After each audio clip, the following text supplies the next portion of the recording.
mbote na bino matiniko ozwi libako malamu ya kolanda ngai babino onze kachila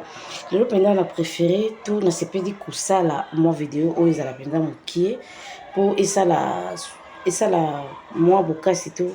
epesa bino makasi ya kopanza to ya kopartage yango eza tubela ya baradef na an23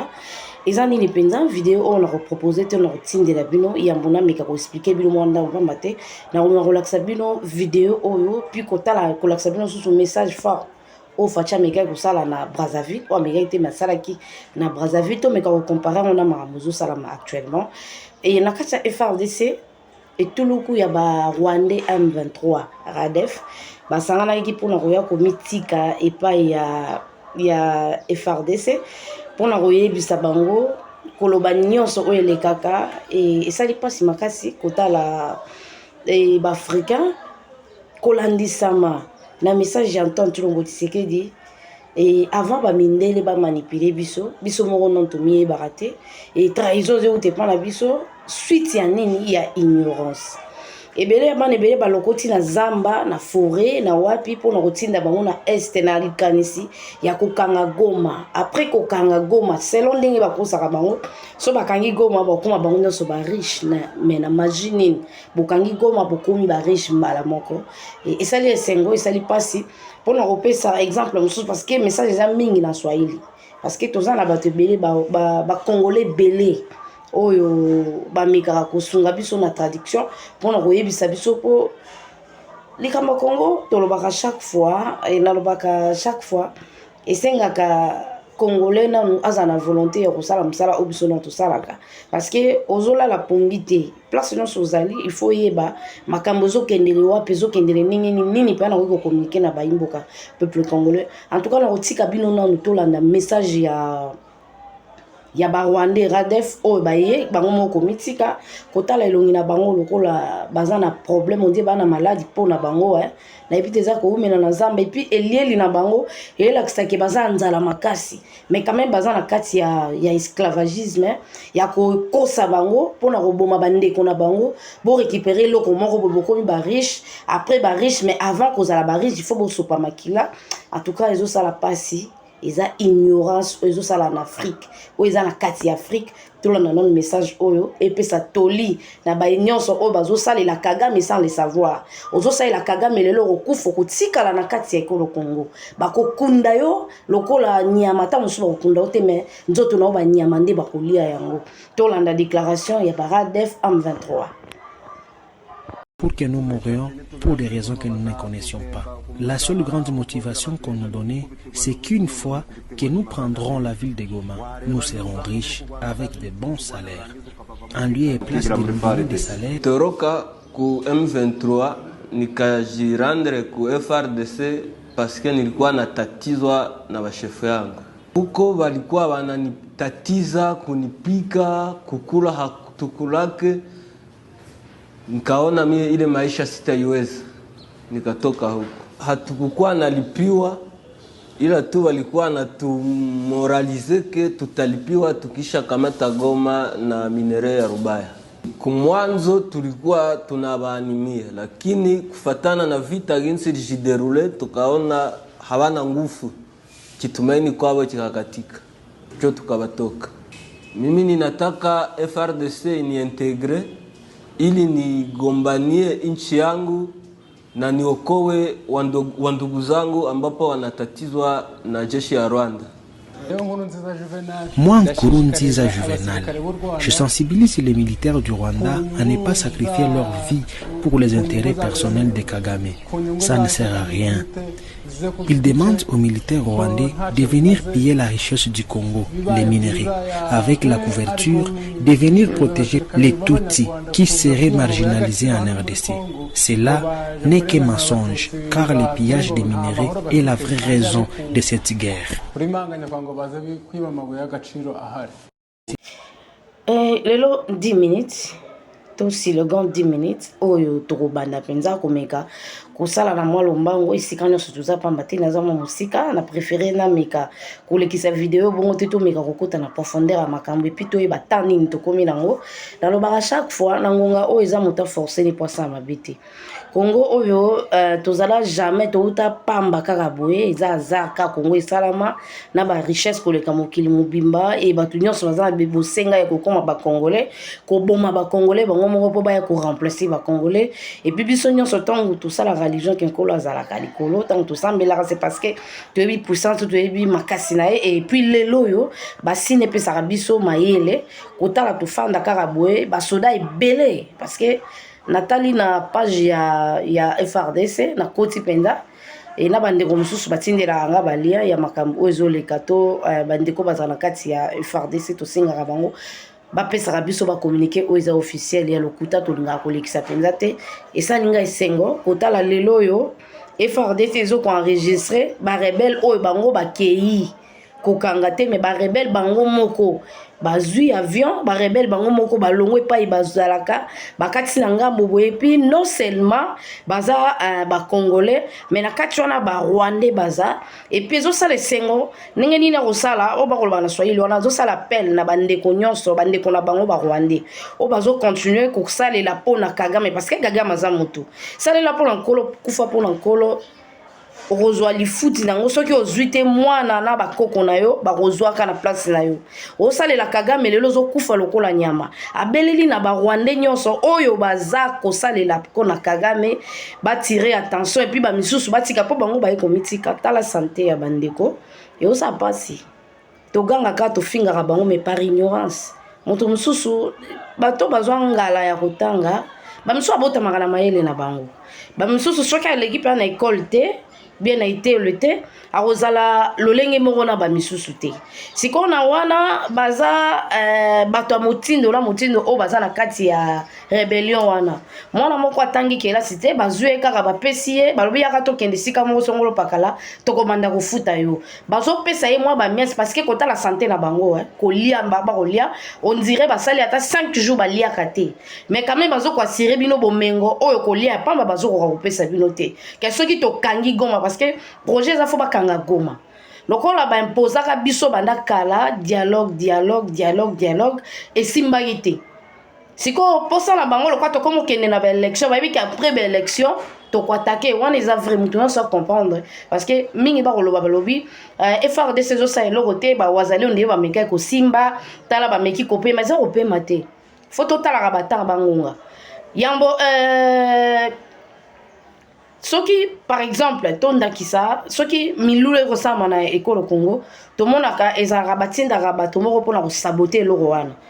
ndakisa francophonie to mona ine nini batinda ki bato wa banda ko enlever bato pona ko bangisa kaka bapaya o bakoya awa bayate esalamate réputation ba congolais to ya mboka ebeba et lelo to ko kena maponomi o mutu nyonso banda ko senga en tout cas et na sepeli makasi na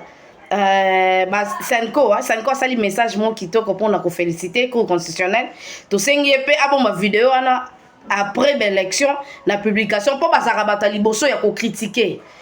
donc ba pesi félicitations pour balekisi Moïse Katumbi azala no congolais te bakanisa ki ba ko compliquer parce que biso nous na bosenga Moïse Katumbi comme ba élection na ezama parenthèse OK azama capacité sur terrain akendaki atamboli place sur atamboli Congo central na mama Denise Nyakero aleki Moïse Katumbi na bato ebele na plein to tiens exemple donc ça mutoro banga te mais sauf que faut total la signe de temps tout monde a eloro nini zo salama bazo préparer nini et lelo yo comme on a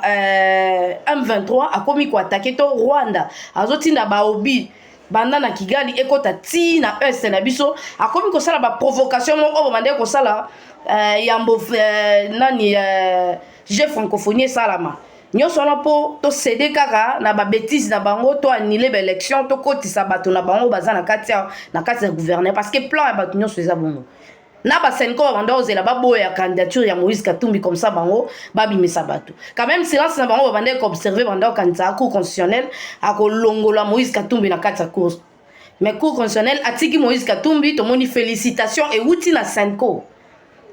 et pe sabiso si nini et la sabiso nini binemia ba Congo binemia ennemi ya Congo azaka na kati ya Rwanda te ennemi ya Congo tout d'abord ya liboso eza église baye o ba ko kamba ba église mingi église catholique na kati wana to ko développer en ciment parce que nazana bosenga ya kozoma extrait bususu ya Antoine Tshilombo Tshisekedi ou bien to tika eka vidéo mobimba baye basala traduction ba mekape osunga ba o ba Rolanda mobimba nango parce que na salika juste synthèse ya message ya M23 o ya kimi na ngambo kuna pona koya koyebisa FRDC ketala to sala boye suite ya boye bati ba kosaka bayebisa biso to kanga Goma après ko kanga Goma to koma biso nyonso ba riche et bati na biso to boma to sala boye bango moko baye bakate pourquoi ba bomaka bango mo pona bango ko bomi komi lokwa musala na bango na ngwana to tika Antoine Tshilombo Tshisekedi parce que message après si eza ndenge moko na témoignage ya RADF M23 o baye komitika na FARDC en tout cas to partager to liker ba o ba s'abonner nante ba meka ko s'abonner po to kendaka penza mo liboso tant to lobaka likamba ba imboka Congo eza etali biso moko to tondi bino matondo mingi to kutana so mbala sima.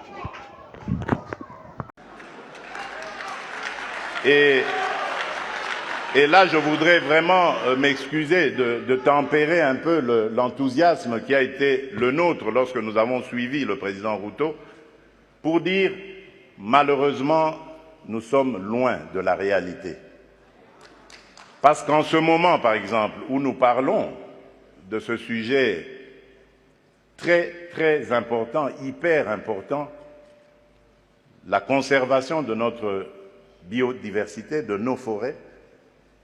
il se passe actuellement dans le parc de Virunga une des réserves naturelles les plus importantes au monde en forêt et en biodiversité,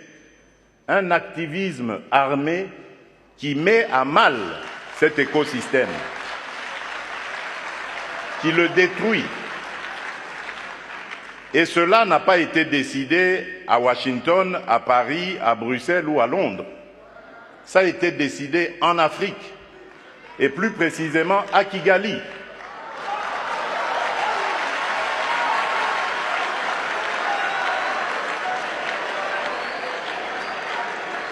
C'est l'œuvre d'un frère africain. C'est pour vous dire que nous devons bannir l'hypocrisie qui est entre nous.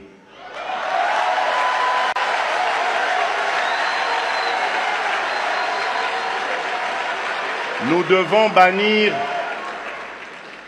devons bannir des fléaux tels que le tribalisme, la haine de l'autre. Et c'est là, je crois, que nous pourrions parler d'abattre nos barrières, d'effacer les tarifs douaniers, etc. Tout simplement parce que, malgré nos engagements, rappelez-vous, à l'Union africaine, l'horizon 2020 était l'objectif pour faire taire les armes en Afrique. C'est devenu une chimère. Et nous ne nous en offusquons pas. Nous ne condamnons pas. Et tant que ce sera comme ça,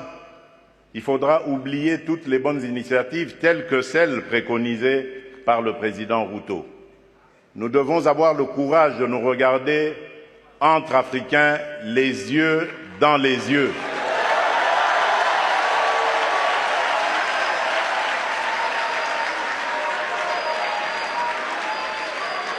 Et nous dire que on ne peut pas s'appeler frère et se poignarder dans le dos en même temps.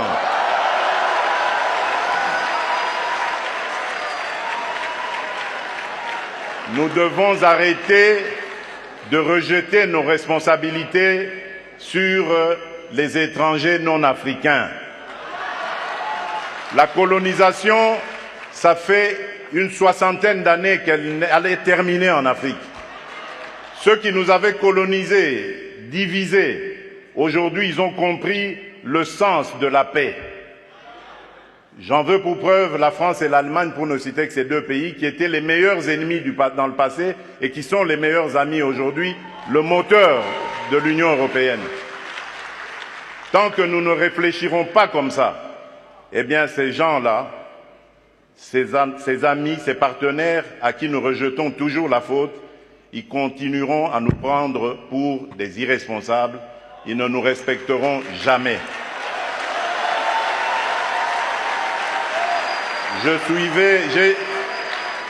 J'ai suivi tout à l'heure avec attention l'adresse du président Macron,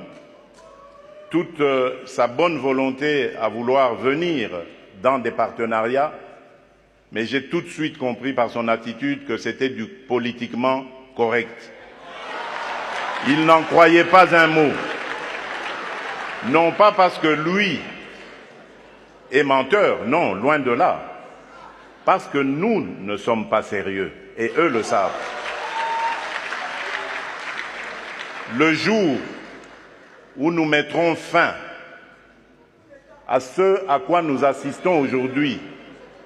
à l'est de la République démocratique du Congo par exemple, des voisins qui viennent semer la pagaille, la mort, la désolation, uniquement dans le but de s'enrichir, de piller les ressources. Le jour où nous mettrons fin à ce genre de comportement, alors oui, là nous aurons compris. Parce que je suis désolé, en tant que président de la République démocratique du Congo et face à ce genre de choses, je ne suis pas tenté